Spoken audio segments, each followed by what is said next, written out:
Greetings, beloveds, and peace be with you. I'm Reverend Mitzi, and I'm so glad you're here. Thank you for answering the divine call to watch, and welcome to Unity of Tempe online. So on Friday, as I was preparing my message for today, I got a call from a beloved friend, Chris, with some news that stunned me to my core. News that a beloved mutual friend and two of her children had been killed. And this is a story that you may have seen on local TV. A man stole a car in Phoenix and drove at speeds in excess of 97 miles an hour. He ran a red light and he killed our friend Courtney and two of her teenage children, Ali and Almira.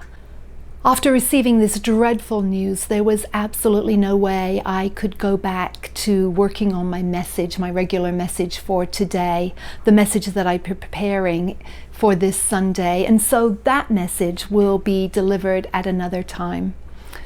Now, Courtney, Ali, and Almira's death impacts us all at Unity of Tempe, because your board president, Joe, my hubby, Ron, and I are all connected with the Arizona Interfaith Movement, and we have been for many years, in fact, decades now.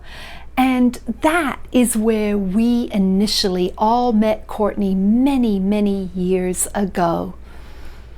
And that's also where we met her children. And Courtney and her children were beloved by all of us, and we are in grief with all of our friends at the Arizona Interfaith Movement, and all of Courtney's friends and Ali and Almira's friends too. We're also in tremendous grief and intense prayer for Araceli, who is Courtney's youngest daughter. Araceli was not in the car at the time of this dreadful crash, and she survives without her mom and without her two siblings.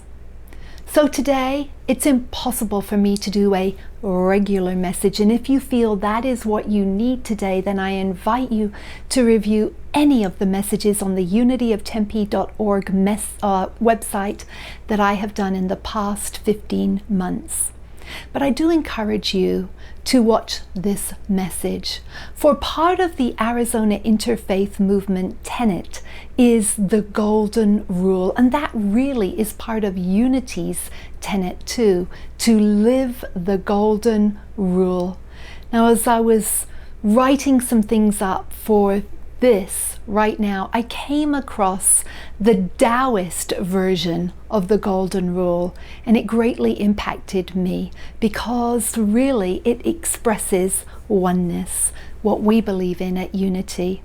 And it says, regard your neighbor's gain as your own gain, and regard your neighbor's loss as your own loss, even as though you were in their place.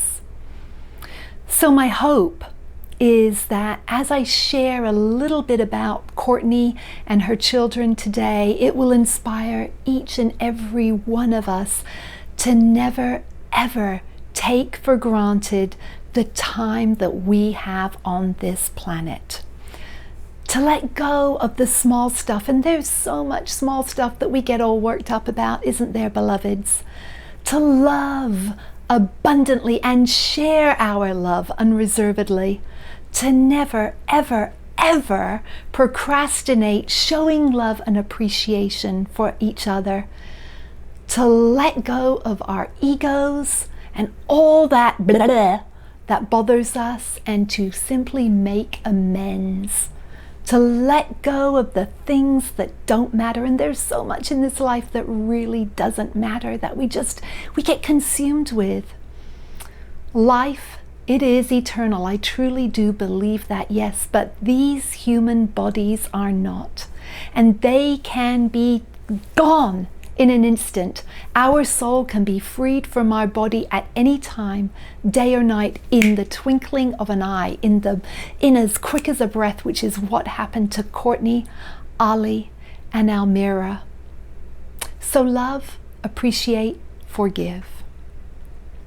Now, from the moment that I met Courtney, I was impressed with her beautiful spark of life, her enthusiasm for grassroots activism and facilitation of organizations looking to engage in community events to make a positive difference in the world, to make wonderful contributions to society.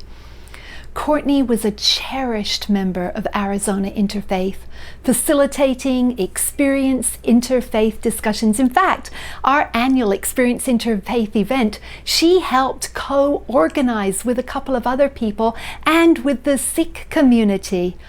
And Courtney also co-presented with us when we traveled as an organization to Salt Lake City to present at the Parliament of World Religions. We had this honor to present there, to share on the Golden Rule, and also to share just about what our organization was all about. And Courtney had a tremendous impact at that event. And she also contributed on interfaith panels and faith forums that I moderated to speak about what it means to be a woman and an American Muslim. And I was impressed by how, as a single mom, Courtney had the best behaved children I have ever encountered. Truly, the best behaved children. Courtney, Ali, Almira, and Araceli would arrive in a flurry of loving energy and joy to our monthly Arizona Interfaith meetings. And when they first started coming, the children were quite small, and Courtney would whisk out a blanket, she'd throw it over the floor, the middle of the room, and they would sit happily on the floor, cocooned by a circle of tables, while we, the Interfaith Council, were having our dinner and our meeting. And Ali, Almira, and Araceli, they'd eat ever so quietly. I never heard a peep out of them. And they'd do their homework, and if they got done, they might do some coloring or play a game. And then, all of a sudden, like magical smiling sprites, they'd emerge as soon as dinner was over, even without being asked, always without being asked, to assist in picking up plates and cleaning up, with a beautiful energy and a beautiful smile on their face. And at the conclusion of the meeting, as everyone was getting ready to leave, Ali, Almira, and Araceli would make their way around to every single person in the room, being sure to hug every single one of us and telling us that they loved us. Oh my goodness. This is such a bittersweet memory about how we were graced with the presence of these 3 beautiful children with the kindest, sweetest, sunniest dispositions, which I'm sure were inherited and nurtured by Courtney, loved by all of us at Arizona Interfaith, and I'm sure by all who encountered them and knew them. A beautiful, beautiful close family, with Ali, Almira, and Araceli never ever seeming to fight with one another, at least not at our meetings. I'm sure they had their sibling rivalry, bickers, but it never happened at our meetings. I never saw that. And Courtney, well, one of the things I've been thinking of most since I heard this dreadful news are the flowers that she'd wear in her hair, and that's why I'm wearing a flower in my hair today in honor of Courtney. Courtney, that would always show up with a beautiful flower in her hair of any type of color to match her outfit. It was, if you will, her trademark, her signature. Her Courtneyism was the flower. Courtney, Ali, Almira, and Araceli, such beautiful flowers that graced our lives. And you simply had to smile when you were around them, for they brightened your day with their contagious love of life and their propensity for making the world better simply by being in it. And now, one beautiful flower, Araceli, is without the others, for her mother and siblings have been taken far, far, far too soon. Araceli, if you're watching this, please know that you are loved. So many people love you and want only the best for you and are willing to support you in whatever way that will make your life workable from this day on. Now, I could say something very spiritual here. I could make pleasant spiritual platitudes to try to make us all feel better about the next adventure of life that Courtney, Ali, and Almira are on. I could try to console us about the suddenness and the shock of it all, the impact that it's going to have on Araceli, and how in the future she will look back at this. But I can't. Not right now. Right now, the grief, it's too intense for everyone, and it's too profound for everyone. And yet, as I said before, I do know the spiritual truth. I do know within every single fiber of my being that life is eternal and that we will all see each other again. And I do believe that right now, Courtney, Ali, and Almira have, I'm sure, reconnected in the eternal with those who've gone before, with Courtney's mom, with our beloved Paul Eppinger of Arizona Interfaith, and even with our Kelly Bender, and with so many more who've gone before. The human truth, though, is at this moment, those of us who knew and loved Courtney, Ali, and Almira are grieving. And perhaps you are too, even though you didn't know her. This story has impacted you, feeling emotions we may not be able to coherently identify: shock, anger, denial, confusion, horror, sadness, loss, loss, loss. Loss of a beloved sister of humanity and two incredible young people. Ali. Ali had just graduated from high school, and he looked so dapper in his suit at, I believe it was prom. So amazing, with such a wonderful, bright, promising future ahead of him. And Almira, she was to become a senior soon. Two young people with such promise ahead of them, such lives to live.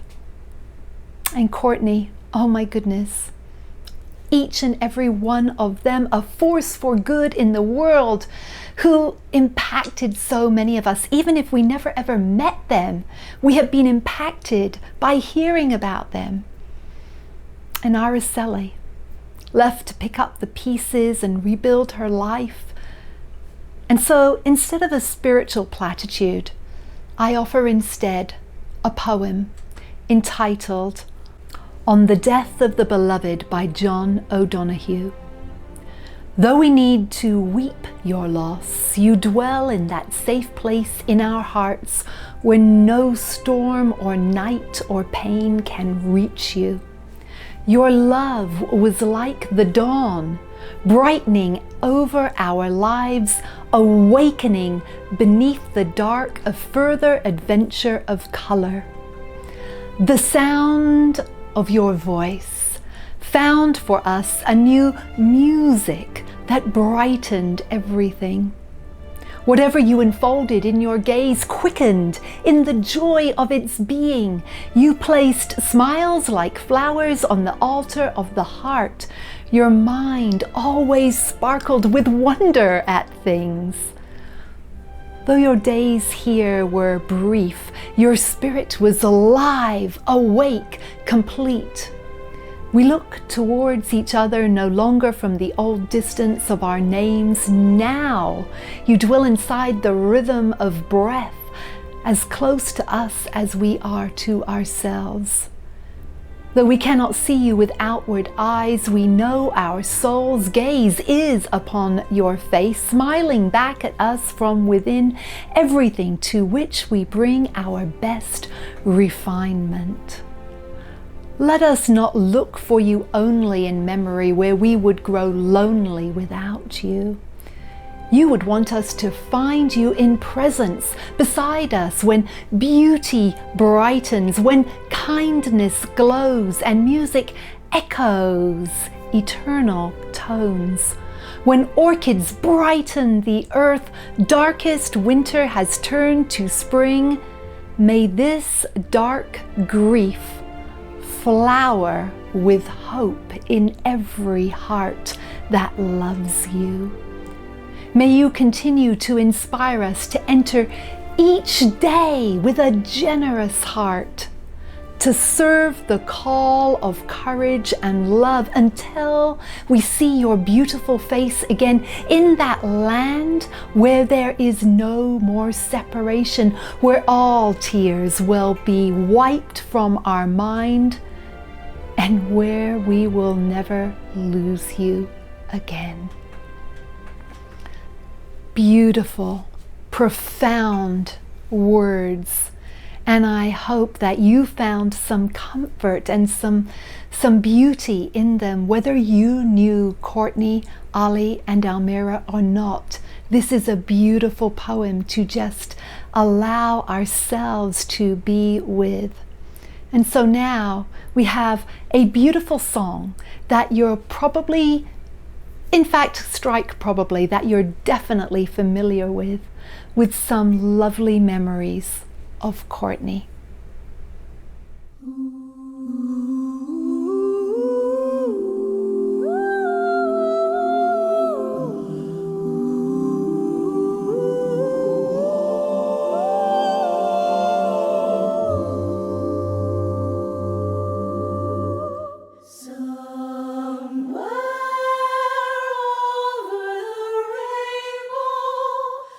Way up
So what can we take away from this message today? A message that honors a beloved friend and her children.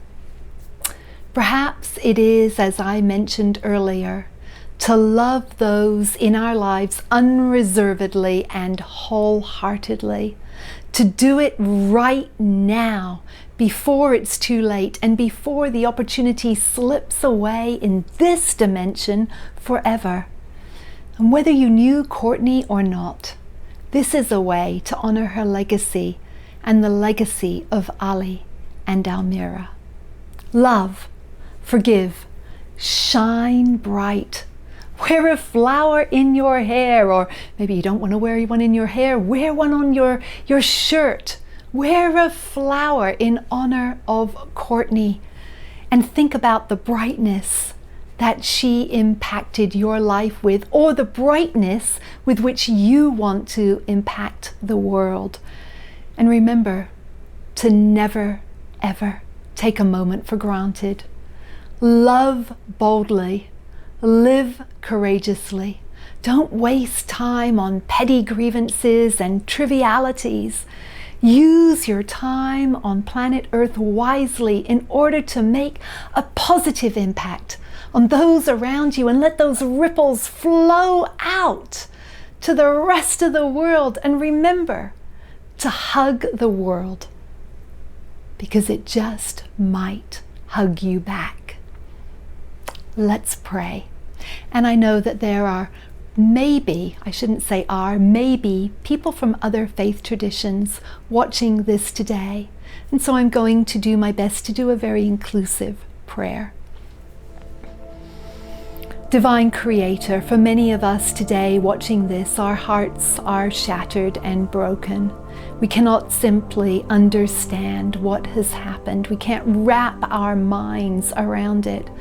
And others watching this message today never had the privilege of knowing Courtney and Ali and Almira, and so they've gotten to know her and the two children and Araceli through this message in some small way. Divine Creator, you know what our hearts need at this very moment, whether we knew them, whether we didn't know them, where we are at. And so we accept that our own hearts are enfolded in a blanket of support for whatever experience we are going through today. And collectively, we wrap our head, our heart, our mind, we wrap our entire love around Araceli. We wrap our love around her, affirming and knowing that she is being given the support that she needs to step again, to take another step each day. And for all of us grieving, be with us and guide us. Guide each of us how we can best make a positive difference by living the golden rule, by shining our lights, by forgiving, and by loving. Thank you, Divine Creator, that this prayer is answered. We release, we let go, and know that it is so. Amen. So this was a very different message today, and this is where we have our time of giving financial blessings. And so I do invite you to continue to support Unity of Tempe with your financial blessings. I do also want you to know that on behalf of Unity of Tempe, we have made a donation to the GoFundMe for Courtney, Almira, and Ali, and for Araceli. And I will also put that GoFundMe up on the Unity of Tempe page and on my personal page. But I do invite you to support Unity of Tempe, and I invite you to join in our blessing affirmation in doing that. I am a joyful sharer of my good. I remember that as I give, I receive, and that God is my source. Let's do that one more time. I am a joyful sharer of my good. I remember that as I give, I receive, and that God is my source. And thank you, beloveds, for partnering with us in your financial blessings, knowing that there is no blessing too small or too large. And you can make those blessings securely at unityof-tempe.org or at our mail-only address, Unity of Tempe, 925 West Baseline Road, Suite 105/227, Tempe, Arizona, 85283. And so before we go to our prayer protection, I want to remind you that we are preparing to meet again in person very soon. It will be mid-July, we are affirming, and that will be our soft opening, and official opening will be August 1st. So that's coming right around. If you want to get involved in helping with that, let us know. We've had some people already say, we want to help. We can't wait to be together again. So we are looking forward to that. Thank you, beloveds, for this has been hard to get through. Practiced it many times today, this message already, for learning about Courtney and Ali and Almira, and for supporting them and Ron, myself, and Joe, who all knew and loved Courtney. So let us close with the prayer for protection. The light of God surrounds us. The love of God enfolds us. The power of God protects us. The presence of God watches over us. Wherever we are, God is. All is well, and we are grateful.